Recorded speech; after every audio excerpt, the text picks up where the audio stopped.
Hello and welcome to the Sherlock Holmes Bedtime Stories podcast. Each episode is a section from a classic Sherlock Holmes story with relaxing music to help you fall asleep.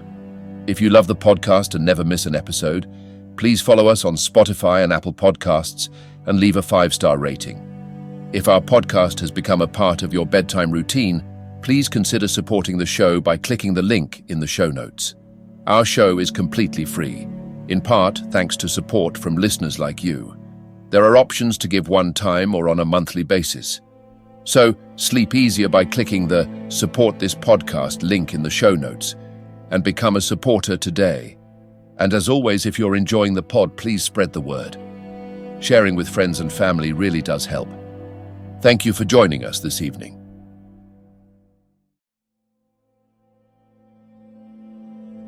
Now it's time to relax. Let your body fall into a comfortable position in your bed and drift gently into a state of total relaxation with tonight's story. The Adventure of the Beryl Coronet. Part 1. "Holmes," said I as I stood one morning in our bow window looking down the street, "here is a madman coming along. It seems rather sad that his relatives should allow him to come out alone." My friend rose lazily from his armchair and stood with his hands in the pockets of his dressing gown, looking over my shoulder. It was a bright, crisp February morning, and the snow of the day before still lay deep upon the ground, shimmering brightly in the wintry sun. Down the center of Baker Street it had been ploughed into a brown, crumbly band by the traffic, but at either side and on the heaped-up edges of the footpaths, it still lay as white as when it fell. The grey pavement had been cleaned and scraped, but was still dangerously slippery, so that there were fewer passengers than usual. Indeed, from the direction of the Metropolitan Station, no one was coming save the single gentleman whose eccentric conduct had drawn my attention. He was a man of about 50, tall, portly and imposing, with a massive, strongly marked face and a commanding figure. He was dressed in a somber yet rich style, in black frock coat, shining hat, neat brown gaiters and well-cut pearl grey trousers. Yet his actions were in absurd contrast to the dignity of his dress and features, for he was running hard, with occasional little springs, such as a weary man gives who is little accustomed to set any tax upon his legs. As he ran, he jerked his hands up and down, waggled his head, and writhed his face into the most extraordinary contortions. "What on earth can be the matter with him?" I asked. "He is looking up at the numbers of the houses." "I believe that he is coming here," said Holmes, rubbing his hands. "Here?" "Yes. I rather think he's coming to consult me professionally. I think that I recognize the symptoms. Ha! Did I not tell you?" As he spoke, the man, puffing and blowing, rushed at our door and pulled at our bell until the whole house resounded with the clanging. A few moments later, he was in our room, still puffing, still gesticulating, but with so fixed a look of grief and despair in his eyes that our smiles were turned in an instant to horror and pity. For a while, he could not get his words out, but swayed his body and plucked at his hair like one who has been driven to the extreme limits of his reason. Then, suddenly springing to his feet, he beat his head against the wall with such force that we both rushed upon him and tore him away to the center of the room. Sherlock Holmes pushed him down into the easy chair and, sitting beside him, patted his hand and chatted with him in the easy, soothing tones which he knew so well how to employ. "You have come to me to tell your story, have you not?" said he. "You are fatigued with your haste. Pray wait until you have recovered yourself, and then I shall be most happy to look into any little problem which you may submit to me." The man sat for a minute or more with a heaving chest, fighting against his emotion. Then he passed his handkerchief over his brow, set his lips tight, and turned his face towards us. "No doubt you think me mad," said he. "I see that you have had some great trouble," responded Holmes. "God knows I have. A trouble which is enough to unseat my reason, so sudden and so terrible is it. Public disgrace I might have faced, although I am a man whose character has never yet borne a stain. Private affliction also is the lot of every man, but the two coming together, and in so frightful a form, have been enough to shake my very soul. Besides, it is not I alone. The very noblest in the land may suffer unless some way be found out of this horrible affair." "Pray compose yourself, sir," said Holmes, "and let me have a clear account of who you are and what it is that has befallen you." "My name," answered our visitor, "is probably familiar to your ears. I am Alexander Holder, of the banking firm of Holder and Stevenson, of Threadneedle Street." The name was indeed well known to us as belonging to the senior partner in the second largest private banking concern in the City of London. What could have happened then to bring one of the foremost citizens of London to this most pitiable pass? We waited, all curiosity, until with another effort he braced himself to tell his story. "I feel that time is of value," said he. "That is why I hastened here when the police inspector suggested that I should secure your cooperation. I came to Baker Street by the Underground and hurried from there on foot, for the cabs go slowly through this snow. That is why I was so out of breath, for I am a man who takes very little exercise. I feel better now, and I will put the facts before you as shortly and yet as clearly as I can. It is, of course, well known to you that in a successful banking business as much depends upon our being able to find remunerative investments for our funds as upon our increasing our connection and the number of our depositors. One of our most lucrative means of laying out money is in the shape of loans, where the security is unimpeachable. We have done a good deal in this direction during the last few years, and there are many noble families to whom we have advanced large sums upon the security of their pictures, libraries, or plate. Yesterday morning I was seated in my office at the bank when a card was brought in to me by one of the clerks. I started when I saw the name, for it was that of none other than, well, perhaps even to you I had better say no more than that it was a name which is a household word all over the earth, one of the highest, noblest, most exalted names in England. I was overwhelmed by the honor and attempted, when he entered, to say so, but he plunged at once into business with the air of a man who wishes to hurry quickly through a disagreeable task.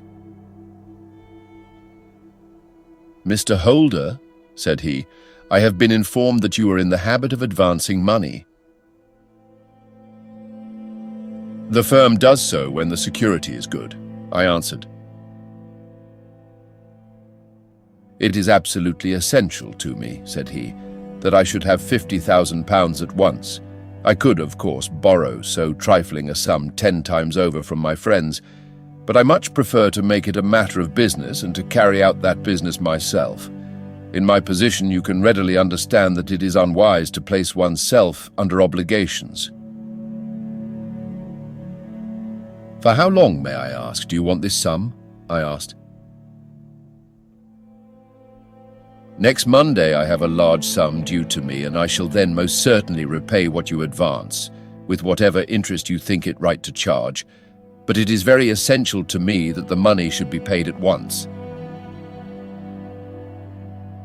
"I should be happy to advance it without further parley from my own private purse," said I, "were it not that the strain would be rather more than it could bear.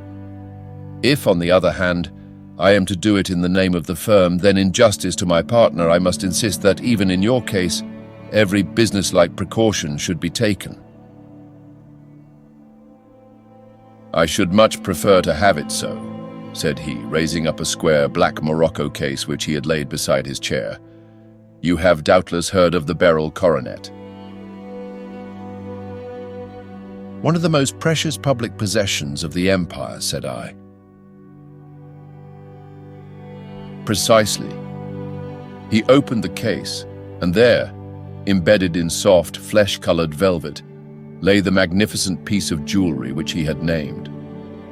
There are 39 enormous beryls, said he, and the price of the gold chasing is incalculable. The lowest estimate would put the worth of the coronet at double the sum which I have asked. I am prepared to leave it with you as my security. I took the precious case into my hands and looked in some perplexity from it to my illustrious client. You doubt its value? He asked. Not at all. I only doubt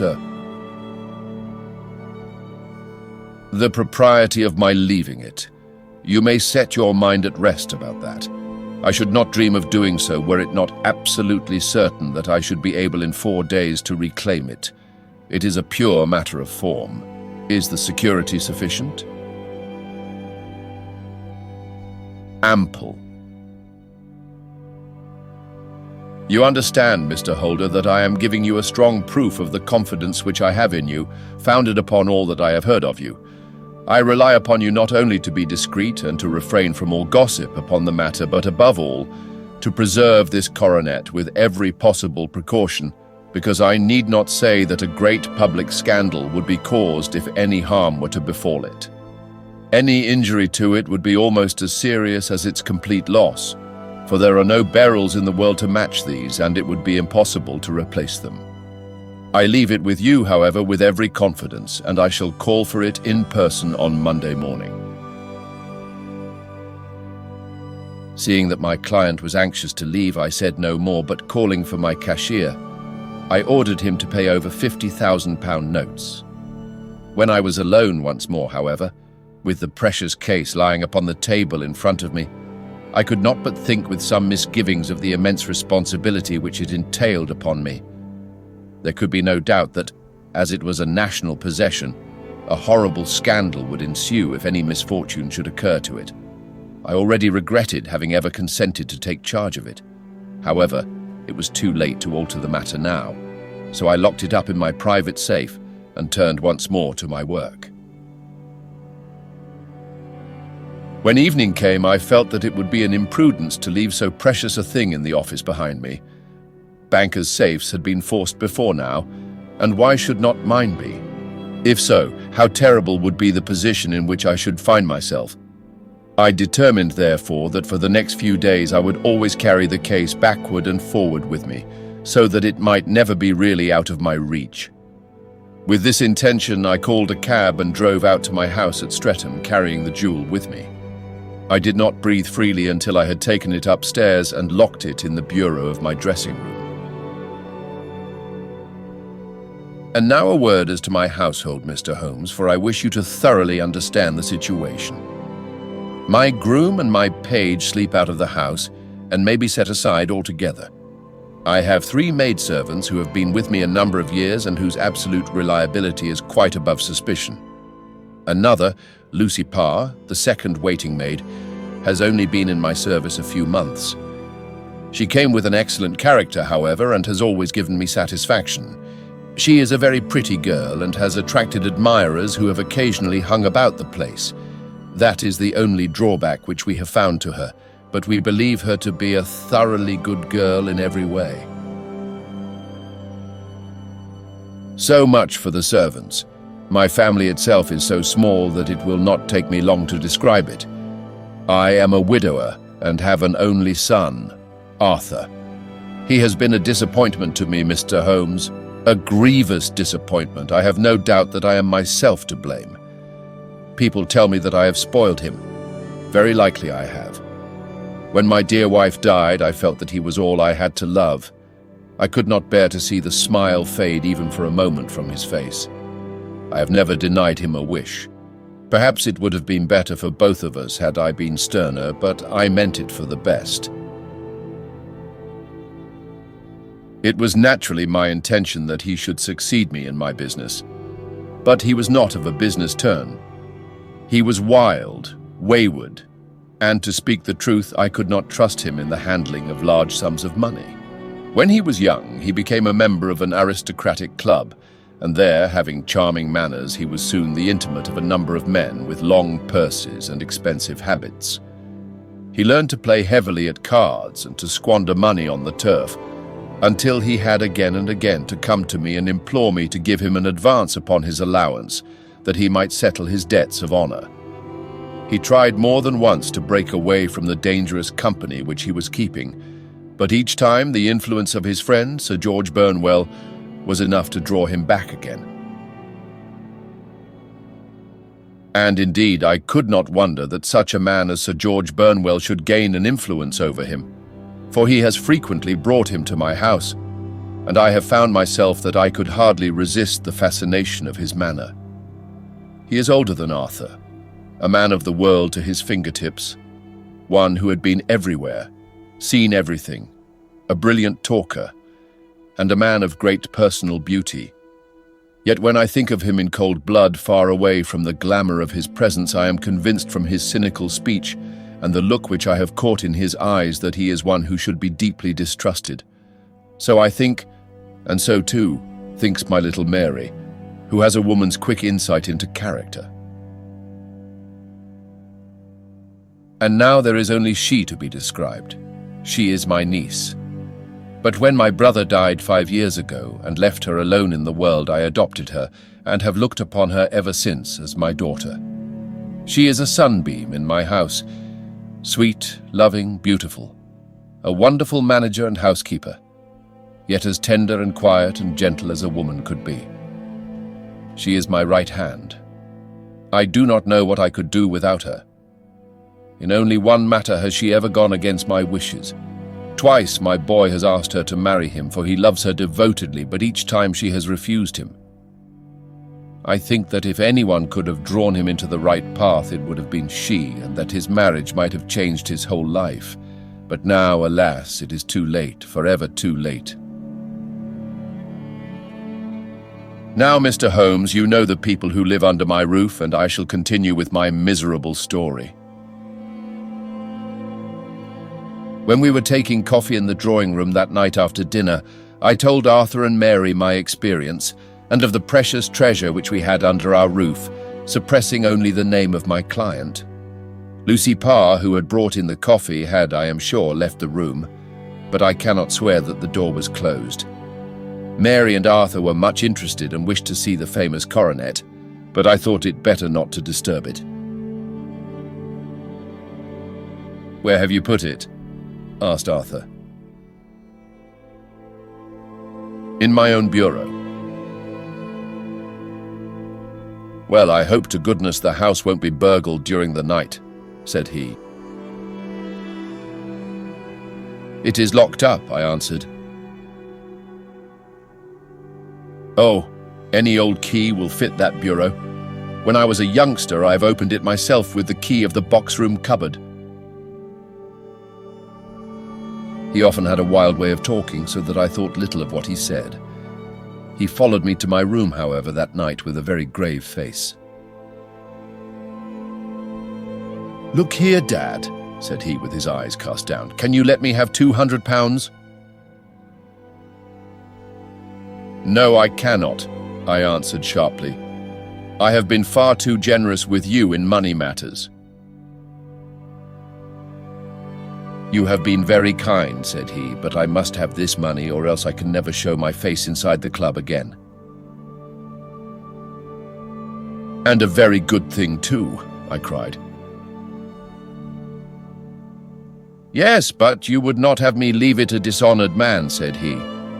"I could not bear the disgrace. I must raise the money in some way, and if you will not let me have it, then I must try other means."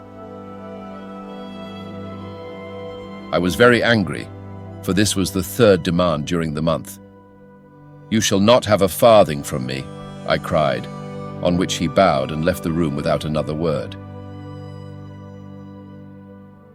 When he was gone, I unlocked my bureau, made sure that my treasure was safe, and locked it again. Then I started to go round the house to see that all was secure. a duty which I usually leave to Mary, but which I thought it well to perform myself that night. As I came down the stairs, I saw Mary herself at the side window of the hall, which she closed and fastened as I approached. "Tell me, Dad," said she, looking, I thought, a little disturbed. "Did you give Lucy, the maid, leave to go out tonight?" "Certainly not." "She came in just now by the back door. I have no doubt that she has only been to the side gate to see someone, but I think that it is hardly safe and should be stopped." "You must speak to her in the morning, or I will if you prefer it. Are you sure that everything is fastened?" "Quite sure, Dad." "Then good night." I kissed her and went up to my bedroom again, where I was soon asleep. "I am endeavoring to tell you everything, Mr. Holmes, which may have any bearing upon the case, but I beg that you will question me upon any point which I do not make clear." "On the contrary, your statement is singularly lucid." "I come to a part of my story now in which I should wish to be particularly so. I am not a very heavy sleeper, and the anxiety in my mind tended no doubt to make me even less so than usual.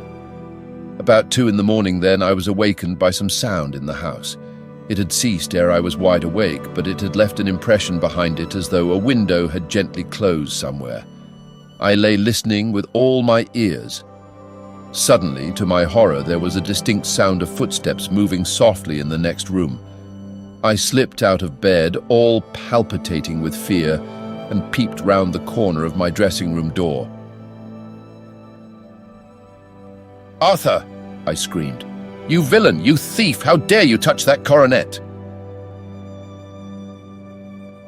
The gas was half up as I had left it, and my unhappy boy, dressed only in his shirt and trousers, was standing beside the light, holding the coronet in his hands.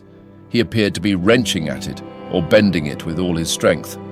At my cry, he dropped it from his grasp and turned as pale as death. I snatched it up and examined it.